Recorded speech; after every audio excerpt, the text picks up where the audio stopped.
নমস্কার, মিঠাই ম্যাজিক সব কিচেনের আরও একটা নতুন রেসিপির সাথে আপনাদের সবাইকে জানাচ্ছি অনেক অনেক স্বাগত। আমি বন্দনা, আর আপনারা মিঠাই ম্যাজিক সব কিচেনে আমারই রান্না দেখেন। আজকে তৈরি করব করমচার আচার। এই দেখুন, এইগুলো করমচা। এখানে কিছু কাঁচা, কিছু খুব পাকা, যেমন এটা পাকা, আর কিছু আধা পাকা আধা কাঁচা করমচা রয়েছে। এই সময় করমচা বেশ পাওয়া যায়, আর এর আচার বানিয়ে একবার রাখতে পারলে দীর্ঘদিন ধরে কিন্তু আচারটা সংরক্ষণ করে খাওয়া যায়।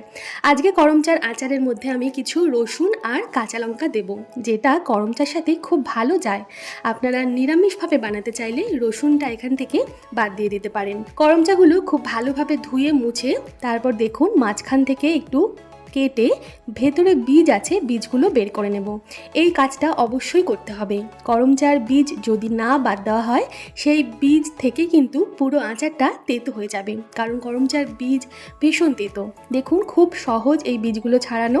একটা চাকু বা বটির সাহায্যে দু অর্ধেক করে বা একটু কেটে মাঝখানে বীজগুলো একটা চামচের পেছনের দিক থেকে আমি বের করে দিলাম। পাকা করমচার বীজ বেশ শক্ত, আর কাঁচা করমচার বীজগুলো বেশ নরম হবে। প্রত্যেকটা করমচার থেকে বীজ আমি বের করে দিয়েছি দেখুন।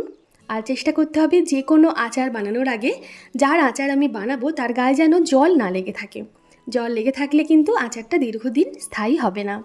এইবার দেখুন, কাঁচা লঙ্কাগুলো আমি দু অর্ধেক করে কেটে নিয়েছি। এইবার একটা কড়াইতে একটা ভাজা মশলা বানিয়ে নেব, যার মধ্যে আমি কয়েকটা গোটা শুকনো লঙ্কা দিলাম, একটু জিরে আর একটু গোটা ধনে দিলাম। 2 মিনিট হালকা আছে নাড়াচাড়া করে এটা আমি নামিয়ে একটু ঠান্ডা হলে মিহি পাউডার তৈরি করে নেব। ওই কড়াইতেই আমি দিয়ে দিলাম 2 থেকে 3 টেবিল চামচ সর্ষের তেল। সর্ষের তেলটা গরম হলে যে রসুনগুলো আমি ধুয়ে মুছে রেখেছি, সেই রসুনগুলো একটু থেঁতো করে দেব। রসুন দেওয়ার সাথে সাথে গ্যাসের ফ্লেমটা কমিয়ে দেব, রসুনগুলো যেন কোনোভাবে পুড়ে না যায়। হালকা আঁচে রসুন আর লঙ্কাটা একটু ভাজা হবে। আর ফোড়নে দিচ্ছি দেখুন আমি জোয়ান।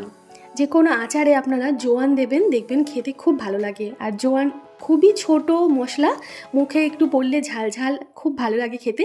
তো আমি রসুন লঙ্কা আর জোয়ানটা হালকা আছে 2 মিনিটের জন্য নাড়াচাড়া করব। একদম লালচে রং ধরাবো না। একটু যখন মনে হবে ভাজা হয়েছে, তারপর আমি দিয়ে দিচ্ছি এখানে কেটে রাখা করমচাগুলো। করমচা দিয়ে আবারও সব কিছু হালকা হাতে একটু নাড়াচাড়া করে নেব। আঁচটা কমানো থাকবে, আঁচ কিন্তু একদম বাড়াবো না, তাহলে সব কিছু পুড়ে যাবে। করমচা তৈরি করতে বা রান্না হতে খুব বেশি সময় লাগবে না।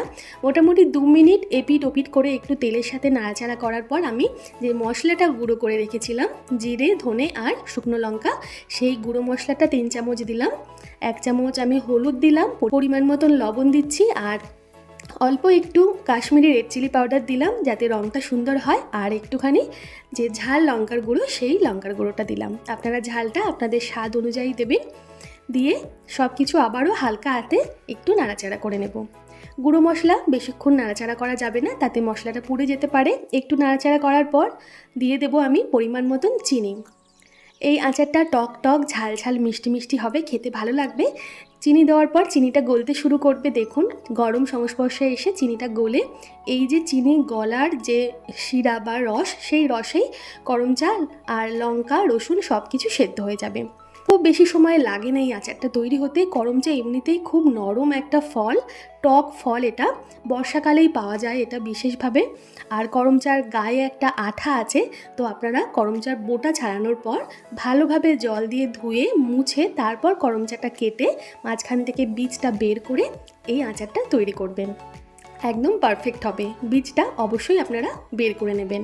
এইবার দেখুন, এই চিনির রসটার সাথে করমচা আর রসুন আর লঙ্কাটাকে একটু ফুটিয়ে নিলাম, আর তারপরে গ্যাসটা বন্ধ করে নামানোর আগে একটু ভিনিগার দিলাম, তাতে এটা ফ্রিজের বাইরেও দীর্ঘদিন ভালো থাকবে। আর ভিনিগার ছাড়া ফ্রিজের ভেতরে এটা অনেক দিন ভালো থাকবে। এই বর্ষাকালে ডাল ভাতের সাথে জমিয়ে এনজয় করুন করমচার আচার। আমার রান্না ভালো লেগে থাকলে একটা লাইক করবেন, কমেন্ট করে জানাবেন কেমন লাগলো, শেয়ার করবেন প্রচুর প্রচুর, যাতে যারা আচার খেতে ভালোবাসে এই রেসিপিটার স্বাদ নিতে পারে।